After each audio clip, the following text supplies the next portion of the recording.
반갑습니다, 여러분. 랑이쌤입니다. 오랜만이죠? 자, 오늘은 우리가 중세 국어에 대해서 배워볼 건데요. 천재 교과서 고등학교 1학년 국어입니다.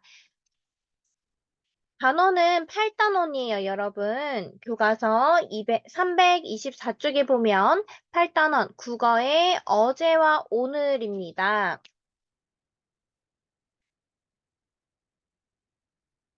자, 국어의 어제와 오늘 소단원 1, 국어의 변화와 발전입니다. 학습 목표 한번 같이 볼게요. 국어가 변화하는 실체임. 자, 국어가 변화한다는 것을 이해하고 국어 생활을 할 수 있다. 중세 국어와 현대 국어를 비교하여 그 차이점을 안다. 자, 우리는 오늘 배울 내용은 중세 국어에 대해서 알아볼 겁니다. 국어를 사랑하고 국어 발전에 참여하는 태도를 지닌다입니다. 자, 우리가 배울 내용은 세종 어제 후민정음이라는 서문입니다.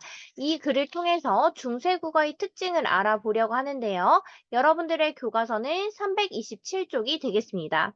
자, 중세국어는 고려의 건국부터 16세기 말까지의 국어를 말하는데요.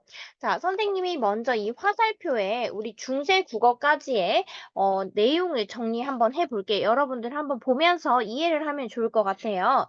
자, 맨 처음에 시작되는 거는 바로 고대 국어이죠. 자, 고대 국어가 시작이 되는데, 자, 중세 국어가 시작되는 건 고려 건국부터입니다. 고려 건국이면 10세기를 말하죠. 자, 이때부터 우리는 전기 중세 국어라고 합니다. 자, 그리고 우리가 지금 사용하고 있는 한글이죠. 자, 한글, 즉 훈민정음이 창제가 되는데요.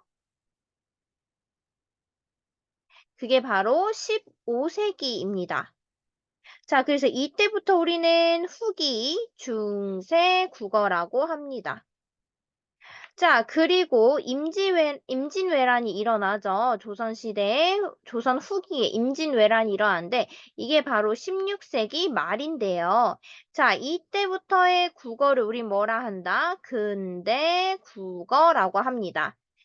자, 그리고 개화기가 시작되죠. 이 개화기 시기는 19세기 말을 의미하는데요. 이 19세기 말부터 지금까지 우리 국어는 현대 국어로 지칭을 하고 있습니다.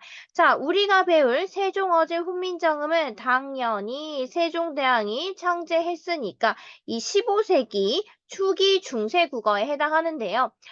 이 중세국어 아까도 말했다시피 이제 고려 건국부터 즉 14세기 말엽을 기준으로 해서 전기 중세국어와 후기 중세국어로 나눕니다. 자, 그래서 그걸 우리는 훈민정음이 창제되었던 요 시기 14세기 말이자 15세기 기점을 이야기를 하고 있는데요.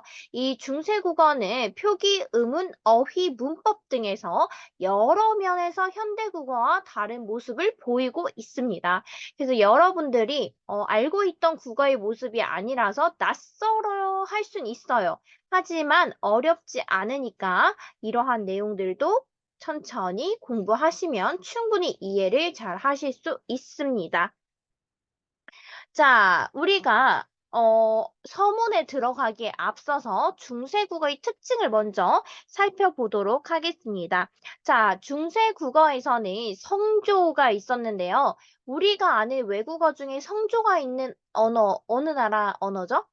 맞아요. 중국어는 니하오처럼 이렇게 하오 이렇게 성조가 있어요. 높낮이, 즉 높낮이가 있죠. 근데 이러한 높낮이 성조는 우리의 중세 국어에도 존재를 했었습니다. 자, 우리는 어떻게 사용했냐면 글자의 왼쪽에 방점 0개에서 1개, 2개를 찍어서 소리의 높낮이를 표시했는데요. 이때 평성, 거성, 상성, 입성으로 구별되었고요. 자, 이러한 성조는 16세기 말엽에 소멸됩니다. 그러니까 지금 우리 현대 국어에서는 성조는 찾아볼 수 없죠. 하지만 중세 국어에서 상성이었던 음절들이 지금 현대에서는 긴 소리로 발음이 되기도 합니다. 자, 모음조화로 넘어가겠습니다. 모음조화는 양성모음은 양성모음끼리, 음성모음은 음성모음끼리 어울려 쓰는 것을 말하는데요. 자, 여기에 있는 양성모음의 이 아이, 명칭이 뭡니까? 그렇죠. 아래 아입니다. 자, 아래 아, 오는 전부 다 양성모음이에요.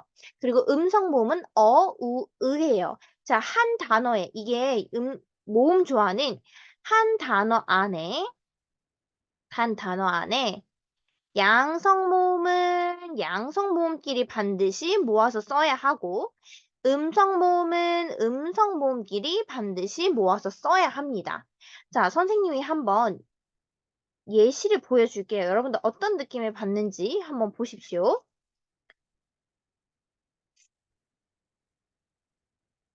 예를 들어서 선생님이 깡총이라는 의태어와 껑충이라는 의태어가 있습니다. 자, 어떤 느낌을 주는지 한번 이야기해 볼까요? 깡초는 자, 약간 밝고 경쾌하고 가벼운 느낌을 줍니다. 하지만 껑충은 어때요? 어둡고 무겁고 둔탁한 느낌을 주는데 이러한 게 바로 모음 때문에 일어나는 현상입니다. 자, 깡총이 사용된 모음은 아하고 오죠. 껑충은 어하고 우가 사용되었습니다. 즉 여기는 양성 모음, 그다음 밑에는 음성 모음끼리 사용이 되었는데요. 자, 이렇게 중세 국어에서는 양성모음은 반드시 양성모음끼리 사용하고 음성모음은 반드시 음성모음끼리만 사용해야 했습니다. 자, 그럼 여기서 질문. 만약에 선생님이 지금 현대에서 깡충 요렇게 의태어를 많이 사용했다고 합시다. 헉, 그럼 선생님은 틀린 건가요? 아니죠. 이렇게 사용할 수 있습니다. 어디에서는? 현대 국어에서는 이렇게 사용할 수 있어요. 왜냐하면 자, 우리가 배웠던 내용을 전체적으로 한번 보면 자, 다시 우리 프린트로 돌아가면 이게 보세요. 중세 국어에선 현대 문법보다 훨씬 규칙이 적용이 잘 됐어요. 하지만 16세기 말에 이 요 아래아가 소실됩니다. 소실됐다는 건 사라졌다는 거죠. 그러면 아하고 오만 남아있고 음성모음은 어떻게 남아있어요? 으로 세 개나 남아있어. 두 개, 세 개야. 어머, 균형이 전혀 맞지 않습니다. 이렇다 보니까 나중에는 어떻게? 점점 문란해지기 시작하죠. 즉, 이 규범이 문란해지면서 양성모음과 음성모음이 함께 사용되는 지금 현대 국어와 같은 현상이 일어났다. 하지만 우리가 배우는 세종어제 훈민정음은 15세기에 지어졌기 때문에 이러한 규칙을 굉장히 잘 지키고 있다라는 거 잊지 마시길 바랍니다. 자, 다음은 어두자음군입니다. 어두자음군은 무슨 말일까요? 머리에 자, 글자의 첫 머리에 자음군이라는 거 집단이죠. 자음이 두 개 이상 있는 것을 말합니다. 자, 그래서 음절의 첫머리에 초성에 이 둘 이상의 자음 연속체가 오는데요. 우리는 비읍계와 비읍시옷계로 나누어집니다. 하지만 이러한 어두자음계, 이 자음군들도 17세기쯤에 전부 다 된소리로 변하죠. 지금 현재 있는 그 된소리들, 우리 현대 국어에서 사용하는 된소리들 생각해 보시면 될 것 같아요. 자, 그럼 이 어두자음구는요, 이 병서랑 같이 이해를 하면 좋은데요. 자, 병서는요, 방법입니다. 방법. 글자를 쓰는 방법. 즉, 초성이나 종성을 가로로 나란히 쓰는 표기 방법이 병서예요. 자, 그래서 이 병서는 각자병서, 하병병서 이렇게 종류가 나눠지는데 각자병서 같은 경우에는 서로 같은 자음을 나란히 쓰는 거. 그러니까 지금의 된소리라고 생각하시면 돼요. 자, 하병병서는 서로 다른 자음을 나란히 쓰는 표기법입니다.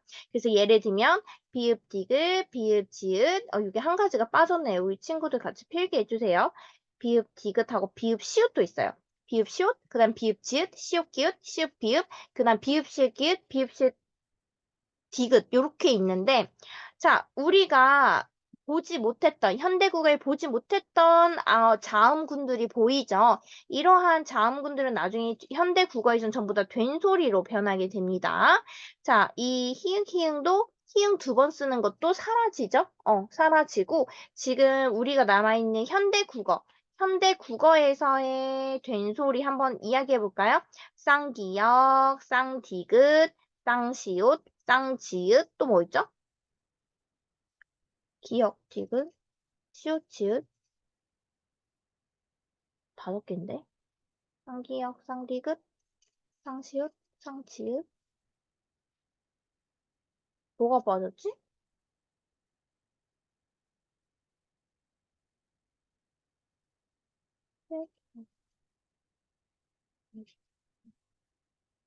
비읍이 빠졌네요. 쌍비읍 요렇게 다섯 개가 남아 있다라는 거 여러분들이 생각하시면서 넘어가시면 될 것 같습니다. 그 친구들 중에서 어두자음군이야 병설을 헷갈려하는 친구들이 있는데요. 자, 얘들아 봐봐. 우리가 이렇게 글자를 쓸 때 여기가 초성 자리죠. 초성. 그 다음에 여기가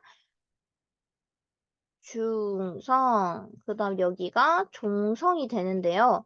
중성에는 당연히 항상 뭐만 될 수 있다? 모음만 올 수 있다. 그럼 초성 자리에, 이 초성 자리에 이 어두자음군 아이들이 들어가면 그 아이 명칭을 뭐라 한다? 어두자음군이라고 한다라고 하시면 됩니다.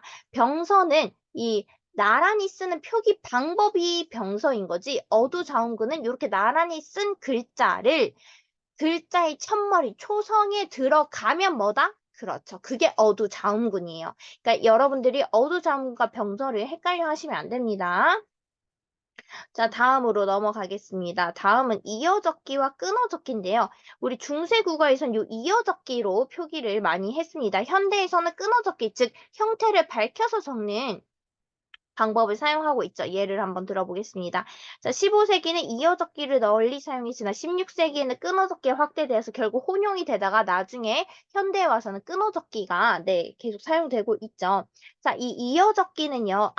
앞 음절을 종성 뒤에 모음으로 시작하는 조사나 어미 등이 이어질 때 소리 나는 대로 쓰는 방법인데요. 예를 들어서 깊은 하면은 기 플러스 은 하면 우리 현대 국어에서는 어떻게 표기합니까? 그렇지. 현대 국어에서는 요렇게 깊은으로 현대 국어에서는 표기를 합니다. 하지만 중세 국어에서는 어떻게? 이 이응에 피읍이 올라가서 깊은 요렇게 표기가 된다라는 거 잊지 마세요. 자, 그다음 끊어적기는 이제 현대에서 쓰는 방법인데요. 이응을 표기할 초성 음절 뒤에 이응을 표기한 형태에서 모습을 밝게 적는다는 거 잊지 마시고요. 자, 이제 중요한 거 나옵니다. 팔종성법이 나오네요. 이 팔종성법 너무너무 중요합니다. 시험에 나올 거예요. 자, 종성에는 기역, 니은, 디귿, 리을, 미음, 비읍, 시옷, 이응. 자, 여기서 이 이응은 뭐다? 옛이응이다. 종성이니까 옛 이응이 와야겠죠. 잊지 마세요. 옛 이응인데 이 8자만 쓰도록 합니다. 종성은 즉 받침을 얘기하죠. 여기서 질문이 있어요. 자, 중세 국어에는 우리가 이응의 형태가 두 개가 있습니다.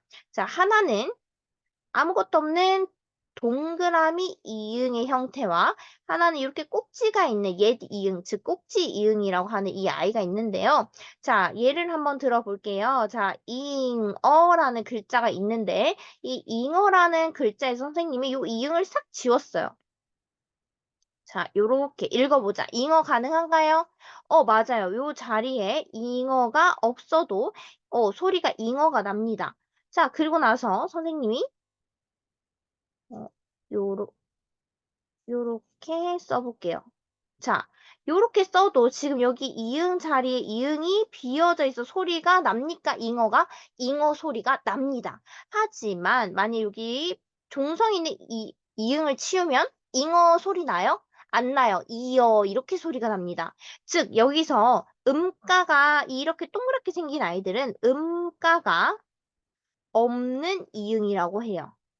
즉 소리가 나지 않지만 이렇게 모양이 안 예쁘잖아. 그리고 초성, 중성, 종성을 써야 하는데 그래서 우리는 표기를 하면 요렇게 요렇게 씁니다.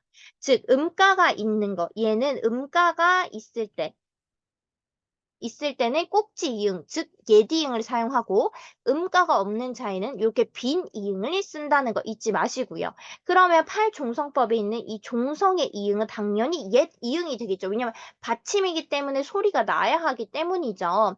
자, 그 다음에 훈민정을 창제 당시에 종성부영 초성이라고 하여서 종성 따로 안 만들었어요. 초성에 있는 글자를 다시 쓴다라고 했다는 거 잊지 마시고요. 나중에 우리가 배우는 이 서문에서도 사맞다란 단어가 나오는데 이 사맞다에서 이 원래 표기는 치읓이지만 팔종성법에 의해서 시옷을 사용했다라는 거 알고 계시면 될 것 같습니다. 자, 다음 동국정운식 한자음 표기인데요. 이 동국정운식 한자음 표기는 세종이 당시에 이 한자음을 중국 원음에 가깝게 고친 것으로 현실의 한자음과는 거리가 먼 이상적인 한자음입니다. 하지만 이런 것들은 세조 이후에는 네, 소멸이 되는 것을 알 수 있습니다.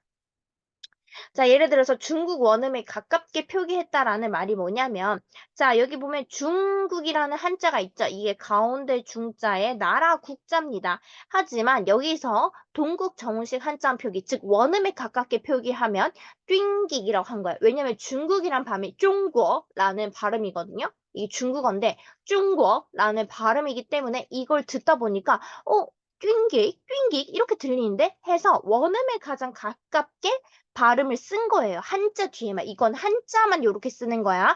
한자음 표기를 어떻게 했다? 이런 식으로 한자 원음에 가깝게 썼다라는 거. 자, 두 번째는요. 음절을 이루기 위해선 반드시 초성, 주성, 종성 요걸 갖춰야 된다라고 했죠.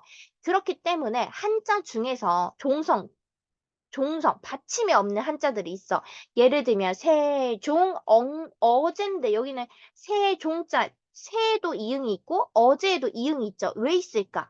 맞아요. 얘는 초성, 중성, 종성을 갖추기 위해서 음가가 없는 이응이나 이게 팔자가 아니라 순경은 미음입니다. 소리 안 나는 순경은 미음을 받아 적었습니다. 그래서 세종 어제인데 표기를 어제인데 엉쟁으로 표기한 거야. 하지만 소리가 읽는다면 엉쟁으로 읽는 게 아니라 어제로 읽습니다. 이렇게 음가가 없는 이응이니까 발음하시면 안 됩니다. 이렇게 표기를 한다입니다. 어렵지 않죠? 네, 전혀 어렵지 않아요. 요 내용을 알고 우리가 서문으로 들어가면 훨씬 더 내용을 잘 이해할 수 있을 거예요. 자, 우리가 배울 세종 어제 훈민정음의 서문인데요. 이 서문은 번역문이고요. 서문이라는 갈래고 번역문입니다. 서문이란 갈래는 이 책이나 논문 따위의 첫머리에 내용이나 목적 따위를 간략하게 쓴 거야. 그러니까 세종대왕이 직접 쓴 건데 이 훈민정음을 왜 창제했는지에 대한 목적 따위를 적어놓은 간략하게 적어놓은 글입니다. 성격은 교시적이죠. 전달을 하고 가르쳐서 보이게 한다는 게 교시적이라는 거야. 그러니까 가르치기 위한 그리고 설명을 하고 있다. 제재는 당연히 훈민정음에 대한 이야기고요. 주제는 훈민정음의 창제 정신과 고취입니다. 특징은 훈민정음의 서문을 한글로 풀이한 거예요. 원래 이렇게 한글로 풀이되어 있었어요. 그래서 이거는 월인석보라는 책에 제1권에 실려 있습니다. 자, 이 글에는요, 훈민정음을 창제하게 된 배경, 그리고 자주, 애민, 창조, 실용의 창제 정신이 굉장히 잘 드러나 있습니다. 이 창제 정신, 자주, 애민, 창조, 실용이라는 이 창제 정신을 여러분들이 잘 기억해 주시길 바랍니다. 자, 지금부터는 바로 작품에 들어가 볼 건데요. 내용 어렵지 않으니까 잘 따라와 주길 바래요. 자, 여러분들 먼저 보시면 세종 어제 훈민정음입니다. 자, 여기서 세 그다음에 어제는 전부 다 발음되지 않는 이응을 사용했죠. 즉 종성에 음가가 없는 이응을 받쳐 적은 무슨 표현? 한국 적은 동국 정운식 한자음 표기입니다. 한자음이야, 한자음. 뭐야? 이 세종이지 생종 엉쟁이 아니라 세종 어제예요. 세종 어제 훈민정음이 되겠습니다. 자, 그 다음에 얘들아, 어제 밑줄 그어보자. 어제는 무슨 뜻이에요? 임금이 몸소 지은 글이란 뜻입니다. 어제는 거느릴 어에다가 지을 제야. 임금이 몸소 지은 글. 그게 뭔데? 훈민정은 뭐예요? 가르칠 훈, 백성민, 발을 정, 소리 음이라고 해서 백성을 가르치는 바른 소리입니다. 아셨죠? 네, 각 백성을 가르치는 바른 소리란 뜻입니다. 자, 이제 나란 말씀이 뭐예요? 쌈 플러스 인데 이 이는 주격조사입니다. 자, 여러분 중세 국어에는 주격조사가 이만 존재했는데요. 요거 잘 기억해 주셔야 합니다. 주격조사 이만 존재를 했습니다. 자, 한번 보겠습니다. 주격조사가 드러난 특징이 세 가지가 있는데요.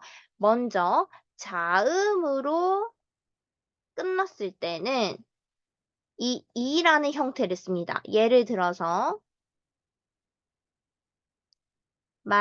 말쌈이라는 단어 뭘로 끝났어요? 그렇죠. 여러분 미음으로 끝이 났죠. 그렇기 때문에 뭐가 온다? 이가 온다. 근데 이 이가 오면서 우리 중세국어에서는 이어적기라고 했죠. 이어적기를 했기 때문에 말쌈이 이렇게 되는 거. 말쌈이. 미음자가 이로 올라가서 말쌈이 이렇게 되는 겁니다. 자, 두 번째 형태는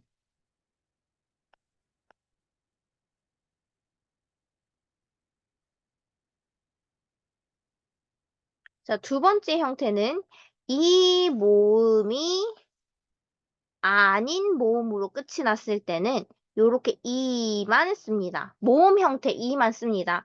자, 예를 들어보면 여기 보면 나오겠는데 홀 빼셔도 할 때 이 배가 바입니다. 뭐뭐 할 바가 없다 할 때 반대. 자, 바는 이가 아닌 아로 끝났죠. 그래서 이라는 모음이 오게 됩니다. 자, 그다음 만일 그럼 이 모음으로 끝나는 모음으로 끝났을 때는 생략을 합니다. 생략.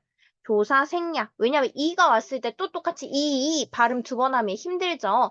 그래서 발음의 편의를 위해서 이를 생략합니다. 주격조사를.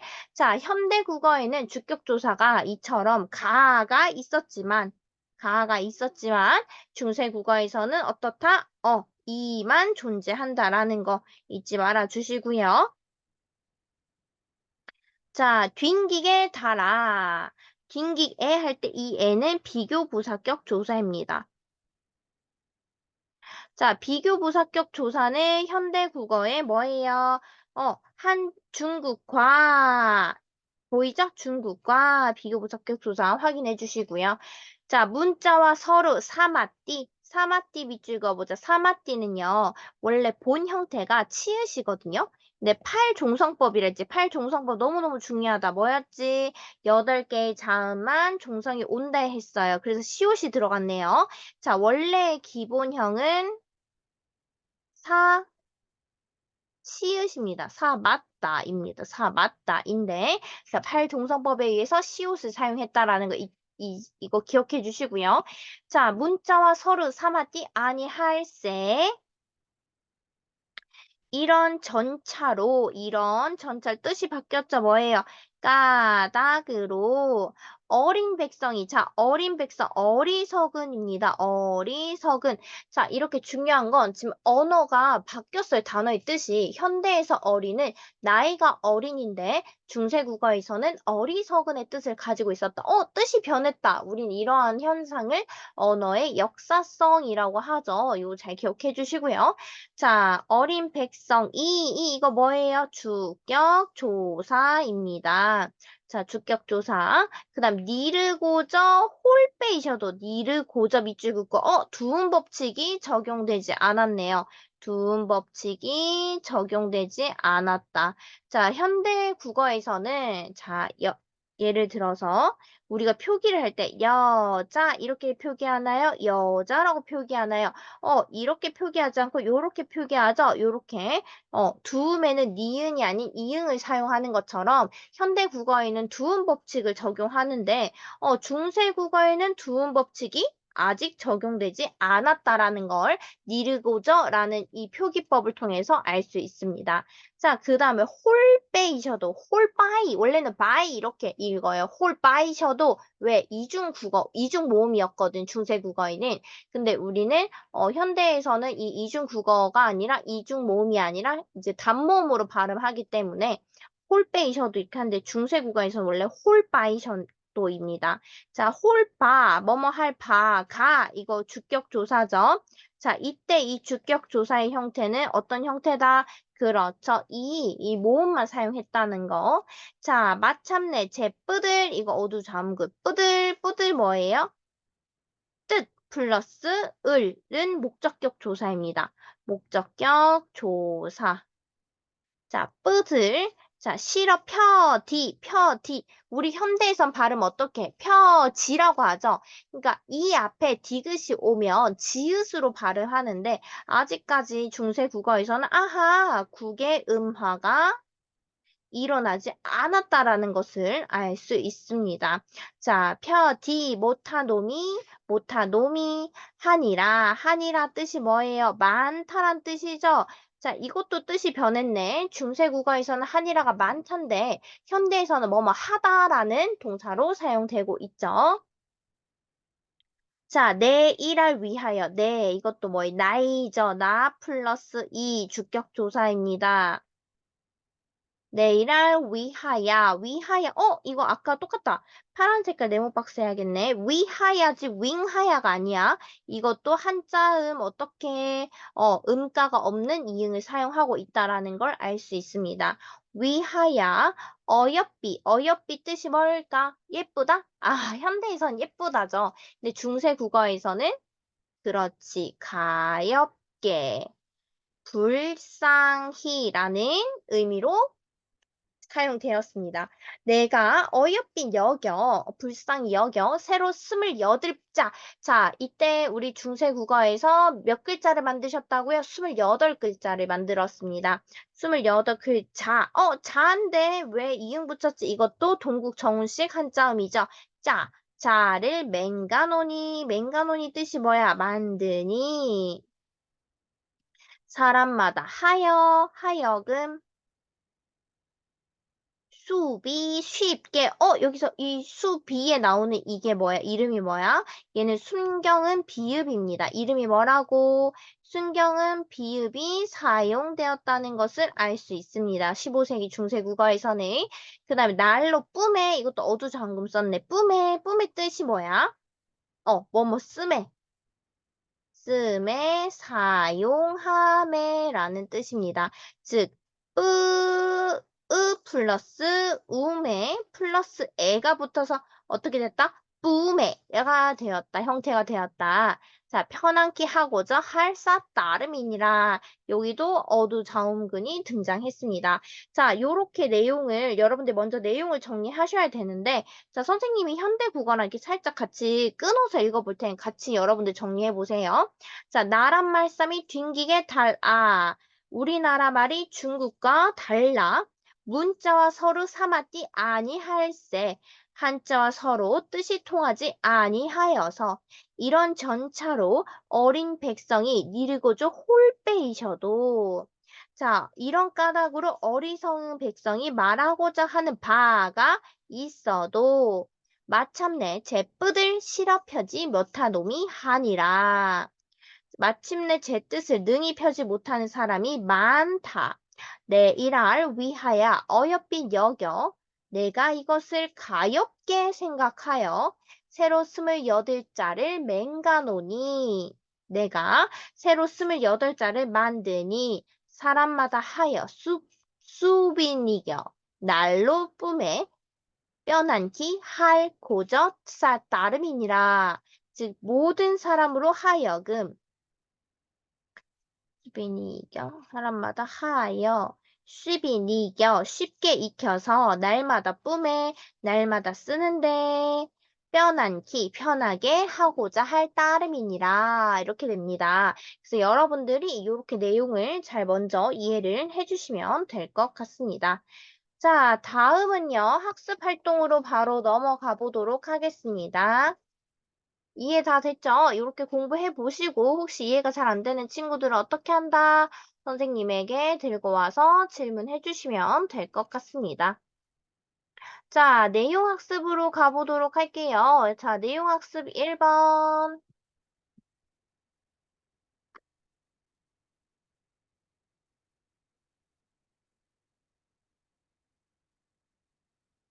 왜 이렇게 오래 걸리지? 어. 내용학습 1번. 자, 세종대왕이 훈민정음을 창제한 까닭 무엇이에요? 그렇죠. 한글이 창제되기 전에는 중국의 문자인 한자를 빌려 우리말을 표기했어요. 그러나 한자는 배우기 어렵고 익히는데 오래 걸렸기 때문에 일반 백성들이 하고자 하는 바를 글로 표현할 수 없었다. 그래서 이 세종대왕은 이러한 사정을 알고 백성들이 글자를 쉽게 익혀 자신의 뜻을 펼 수 있도록 하기 위해 훈민정음을 창제하였습니다. 자, 이거 필기할 친구들은 잠시 일시 정지하고 필기해 주시고요. 자, 다음 2번으로 넘어가겠습니다. 사실 이번 내용 같은 경우에는 우리 다 알지 않아요? 창제 이후에 일반 백성들 국어생활 어떻게 했어? 좋았겠지. 자신의 생각을 글로 써서 다른 사람들에게 전달하고 글을 스스로 읽고 지식을 습득할 수 있었을 거고요. 사람들이 글을 통해 정보를 당연히 공유할 수 있었고 글자를 몰라서 억울한 일을 당하는 사람들이 줄어들었겠죠. 사실 이러한 내용들은 우리가 충분히 유추할 수 있기 때문에 여러분들 잘 이해할 수 있을 거라고 믿습니다. 자, 진짜 중요한 건 목표 학습 1번부터인데요. 이 1번부터 여러분들이 지금까지 배웠던 내용을 정리하는 거라서 굉장히 잘 보셔야 합니다. 자, 이 중세 국어와 현대 국어를 비교해 볼 건데요. 중세 국어는 글자를 쓸 때 그렇죠. 세로로 글을 썼어요. 하지만 현대에서는 가로로 글을 쓰고요. 단어 사이를 띄우지 않고 붙여 썼습니다. 그러니까 이 당시에는 띄어쓰기가 없었어. 하지만 현대에는 띄어쓰기를 사용하고 있죠. 자, 그 다음 끊어적기를 해서 놈이, 지금 현대에는 놈이 이렇게 표기하잖아. 하지만 중세국어는 이어적기를 해서 놈이와 같이 표기를 했다라는 거. 그 다음 글자 왼쪽에 점이 찍혀 있는데 이걸 뭐라 불러요? 그렇죠. 성조를 나타내기 위한 방점이라고 했습니다. 아래화와 헷갈리시면 안 됩니다. 자, 다음 페이지 2번 문제입니다. 자, 중세국어에서는 이렇게 방점을 사용해서 성조를 나타냈는데 현대국어 성조 사라졌죠. 말싸미 할 때 아, 마참내 할 때 아, 이거 다 뭐예요? 아래아입니다. 자, 이 아래아가 사라지면서 아, 이 등으로 의문이 바뀌었어. 그래서 말싸미가 말씀이, 마참내가 마침내 이런 식으로 바뀌었다는 거. 근데 수비 할 때 요 비가 순경은 비읍이 사라졌습니다. 그 다음에 뿜에 이게 전부 다 어떻게? 뜻을 쓰매 요렇게 어두자음근이 된소리로 변하게 되었고요. 펴디 이거 뭐야? 펴지로 즉 이 몸 앞에서 디귿이 지읒으로 변하는 거. 이거 우리 뭐라고 해요? 그렇죠. 국의 음하입니다. 자, 현대에는 국의 음하가 있지만 중세 국어에는 극의 음화가 있었다 없었다 없었다라는 거 잘 기억해 주시길 바랍니다. 자, 다음 페이지 넘어갈게요. 자, 중세국어에서 뜻이 변했어. 이거 언어의 역사성이라 했어요. 어린의 뜻이 중세국어는 어리석은, 어여삐는 그렇죠. 가엾게, 불쌍히였는데 이 현대국어에서 어린은 나이가 적은, 어여삐는 진짜 예쁘게라는 뜻이었습니다. 자, 이렇게 언어는 고정된 것이 아니라 변화한다라는 거, 바뀐다. 즉, 이러한 건 우리는 언어의 역사성이라고 한다라는 거 한 번 더 기억해 주시고요. 자, 다음 밑줄 친 중세 국어 조사예요. 조사 너무 중요하죠. 나란, 말싸미, 뒹깃, 이거 뭐라 그랬어? 비교부사격 조사죠. 자, 이 비교부사격 조사가 현대에서는 과로 나타나고요. 니르거죠. 홀빼이셔도 할 때 이 홀빼, 이거 뭐야? 그렇지, 주격조사, 근데 현대에서는 가도 주격조사를 쓰기 때문에 이가 아니라 가 있어도 라고 쓴다라고 했습니다. 주격조사 너무 중요하니까 잘 기억해 주시고요. 자, 다음은 16세기 말에 쓰인 편지글이다. 잘 읽고 국어의 역사성을 알아보자. 선생님이 교과서 331쪽에 있는 편지글 읽어볼게요. 원희 아바님께 샹백, 자네, 향해 날다려, 니로디 둘이 머리 새도록 사다가 함께 죽자 하시더니 어찌하야 나랄 두고 자네 먼저 가시난이라고 얘기했습니다. 자, 어떤 내용일 것 같아요? 누군가 원희 아버지에게 편지를 썼죠. 근데 이 편지를 쓰는 사람이 자네라고 호칭을 부르잖아요. 그러면서 그를 누군가 그리워하면서 함께 죽자 해놓고 왜 먼저 갔느냐 라면서 원망을 하고 있는데 이 자네라는 표현은 오늘날에는 친구나 아랫사람한테 호칭을 쓰잖아요. 그러니까 여러분이 선생님한테 자네라고 쓰지 않잖아요. 그것처럼 윗사람이 아랫사람한테 많이 쓰는데 중세국어에서는 부부 사이에 서로를 대우하던 쓰이던 표현입니다. 즉 이것도 뜻이 변했죠. 이것도 언어의 역사성이 될 수 있겠네요. 자, 그래서 요것을 현대어로 바꾸면 이렇게 옮겨 쓸 수 있어요. 원희 아버님께 올림.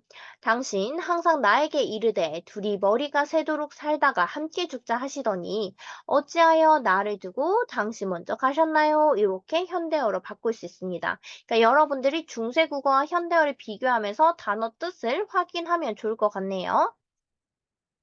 자, 그래서 1번하고 2번을 통해서 현대국어와 비슷한 점 뭐가 있어요? 문장 구조나 문법 요소들은 현대국어와 크게 다르지 않다라는 거. 자, 그리고 어휘도 소리내어 읽어가면 대강 뜻이 짐작된다라는 거. 그리고 현대국어와 다른 점은 요즘은 아내가 자네라는 호칭 남편에게 안 쓰죠. 여보, 당신이라고 쓰죠. 그리고 먼저를 먼저라고 한 점이나 나에게를 날다려라고 표현한 것 등 지금과 형태가 다른 단어들이 많다라는 거, 요 정도만 알고 계시면 될 것 같습니다. 자, 그 다음에 선생님이 중요하다라고 한 내용 기억납니까? 언어의 역사성인데요. 이 언어의 역사성은 교과서 331쪽 밑부분에 존재하고 있어요. 그래서 이거 한 번만 선생님이랑 보고 넘어가도록 하겠습니다. 자, 여기 언어의 역사성이라고 보이나요, 여러분? 자, 언어의 역사성입니다. 이 언어의 역사성 너무너무 중요하죠. 우리가 배운 게 언어의 역사성이에요. 지금까지 다 배운 게. 언어는 시간의 흐름에 따라 단어의 소리가 변하기도 하고 문법 요소에 변화가 생기기도 한다. 이러한 특성을 우리는 언어의 역사성이라고 한다. 오늘날 우리가 국어를 어떻게 사용하냐에 따라 미래의 국어 모습이 달라질 수 있다라고 했습니다. 자, 그래서 여러분들, 선생님이 여러분들에게 해주고 싶은 내용은 이러한 어, 중세 국어가 처음에 낯설어서 여러분들이 어려워할 순 있어요. 하지만 절대 어렵지 않기 때문에 한 번만 선생님 수업을 듣고 여러분들 기억을 해주시면 이번 지필고사에서도 좋은 점수를 받을 수 있습니다. 우리가 한 달 넘도록 국어 수업을 하면서 여러분들이 좋은 모습을 보여줬기 때문에 마지막까지 포기하지 않고 최선을 다하는 게 가장 중요합니다. 우리는 할 수 있습니다. 포기하지 않고 최선을 다하면 여러분들이 오늘의 노력이 좋은 결과를 가져올 거라고 선생님은 믿습니다. 오늘도 수업 듣느라 고생하셨습니다. 자, 오늘 수업은 여기까지 하겠습니다. 수고하셨습니다.